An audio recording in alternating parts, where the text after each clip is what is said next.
আজকের এই ভিডিওতে আপনি জানতে পারবেন আগুনে পুড়া মোট নিহত ও আহতদের সংখ্যা কত, আগুনের আসল কারণ, ক্ষয়ক্ষতির পরিমাণ, সরকারি সাহায্য ও ভবিষ্যৎ পরিকল্পনা ইত্যাদি। ঢাকার করাইল বস্তিতে ভয়াবহ আগুন, এক রাতেই হাজারো মানুষের জীবন ওলটপালট হয়ে গেছে।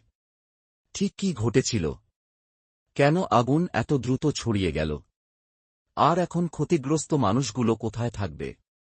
সরকারি পক্ষ থেকে জরুরি ত্রাণের ব্যবস্থা করা হয়েছে। প্রধান উপদেষ্টা ডক্টর মোহাম্মদ ইউনুস জানিয়েছেন, ক্ষতিগ্রস্তদের পুনর্বাসনের জন্য প্রয়োজনীয় সব সহায়তা নিশ্চিত করা হবে। এছাড়া আগুনের প্রকৃত কারণ খুঁজে বের করতে একটি তদন্ত কমিটি গঠন করা হয়েছে।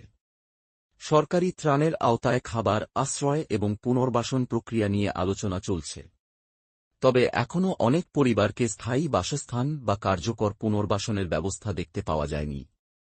ধ্বংসস্তূপে নিজের গুরুত্বপূর্ণ জিনিসপত্র খুঁজলেও অধিকাংশ মানুষের কিছুই অবশিষ্ট নেই।